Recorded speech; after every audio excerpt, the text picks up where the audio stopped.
around this Gawler River. Down there at Stickish Demise.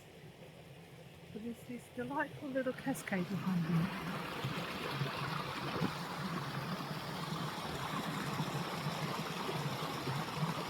And that's to the south of Stickish Demise. Proverbs chapter 31 from verse 10. I'm not sure where I'll stop. I'm really trusting in God's leading today.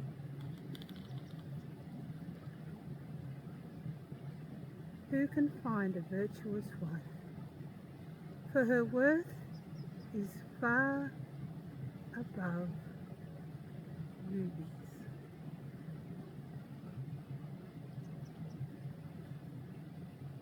The heart of her husband safely trusts her.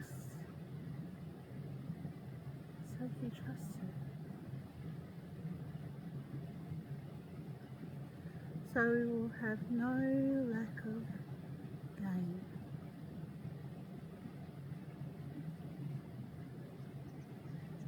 She does him good and not evil all the days of her life.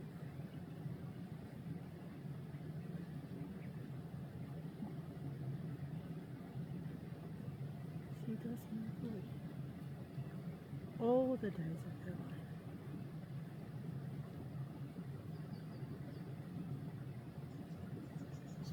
Did you know in the Bible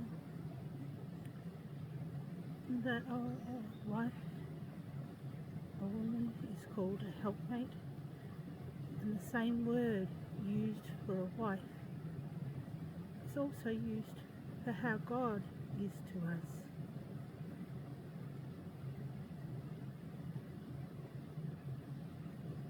He is our helper.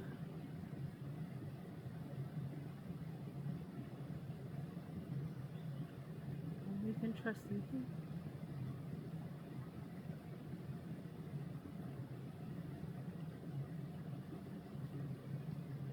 And He is far more worthy, worth more than anything you could ever possess. He loves us very dearly. And all He wants is our heart. Our heart for Him and our heart for others. Taking care of each other.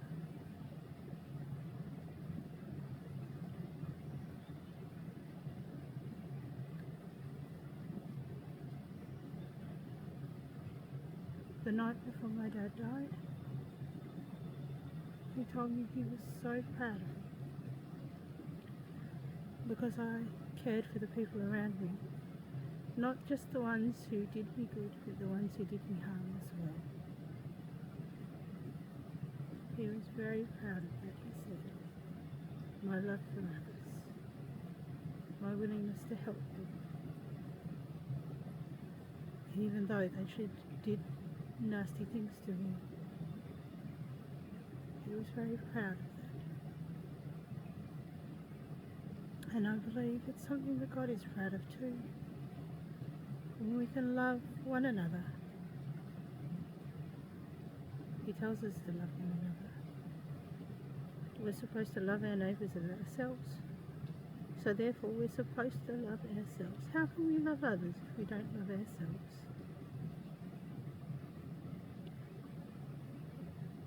It tells us to love and prefer our brothers and sisters in Christ.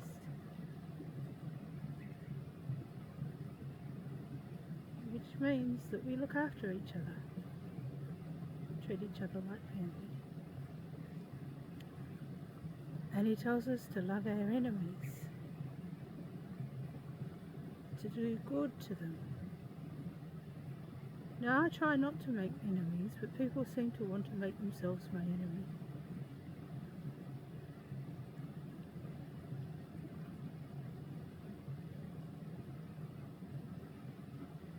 They do not know how much they are loved by God.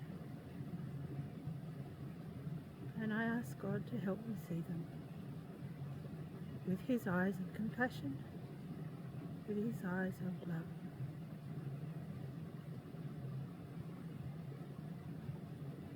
My hands are his hands, my feet are his feet, my heart is his.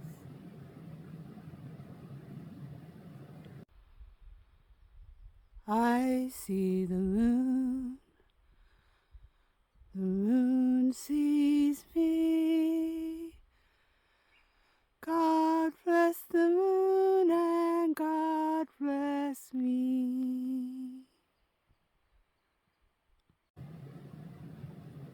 And my hands are his hands, my feet are his feet, my heart is his. Therefore, if he says, go and do this for somebody, I go and do that for somebody.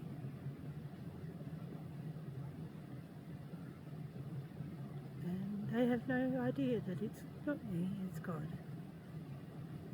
If he tells me to make mittens for somebody whose hands are sore, I make them. If he says, yes, go and help this person with whatever job it is they've got. It's been a bit cold today. My nose runs when it's cold. Yes. So when he says, go and do this. And sometimes I was walking into Kmart to get something for a friend who's not in a home at the moment. Now I'm not sure when I'll see that person again, but I've got it there ready for him when I run into him. It's in my car. Hopefully nobody steals it, because it's not for me, it's for him. Everything I own belongs to God. Everything I have that he asks me to steward belongs to God. So therefore, if he says, use it for this, that's what I do. Anyway, I was going into Kmart to buy something for my friend who's homeless. And I saw another homeless fellow out there. And as I was walking through the doors, God said, and one for him as well. So I went and bought another rechargeable, solar chargeable battery torch for him as well. One of the hardest things, other than to keep warm when you're homeless, is to keep your phone active, so that if you do get a call saying, we've got a home for you, they can actually get through. If they can't get through, they can't help you. And then they pass that blessing on to somebody else.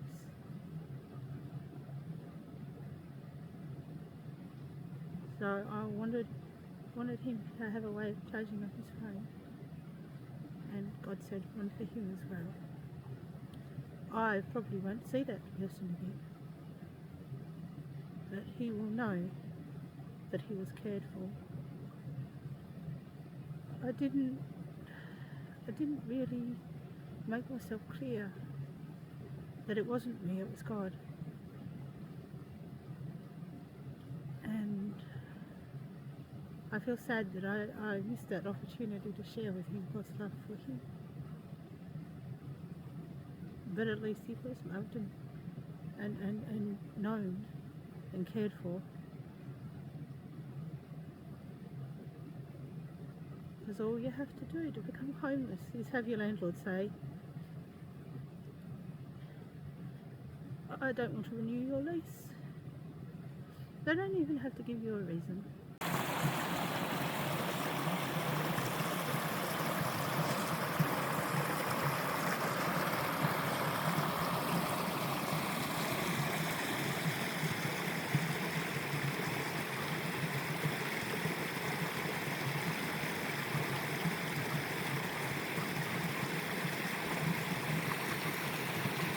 Please don't go about questioning people about why they are homeless. It's none of our business. Unless you've got a home for them and you're willing to give it to them, you have no right to ask them why they're homeless.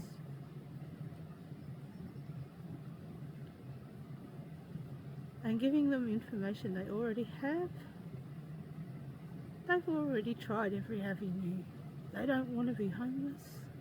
They don't want to be cold. They don't want to be looked on as something bad.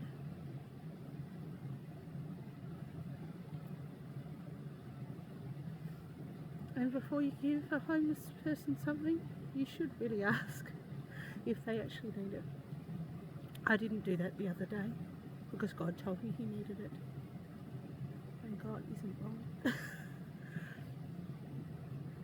That sometimes when you haven't got a home, you haven't got a spot to put that thing that somebody wants to give you. If they give you something and you keep it, then you've got to chuck something else out so that you can either carry it on your back if you've only got a bag, or in your car. There's only so much you can put in your car. You don't have enough room for anything else. So before you give somebody who's homeless something, you ask if they need it and if they'd like it.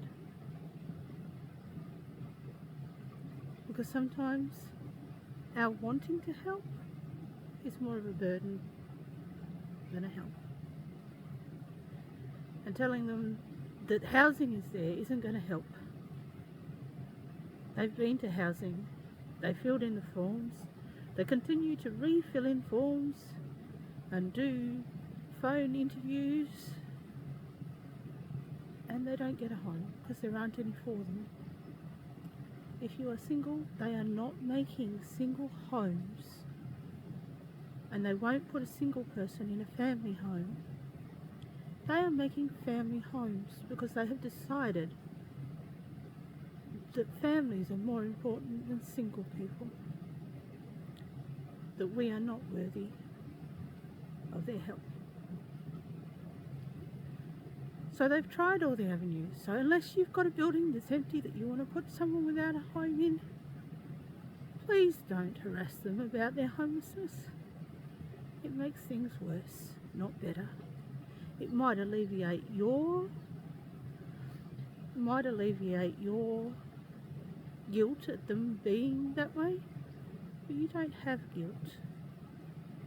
They're in the circumstances that they're in. If you can help, help. Otherwise, leave them alone. They don't need you telling them over and over again about things or asking them over and over about their situation. They don't have a home. They need a home. You got one? Give it to them if you can.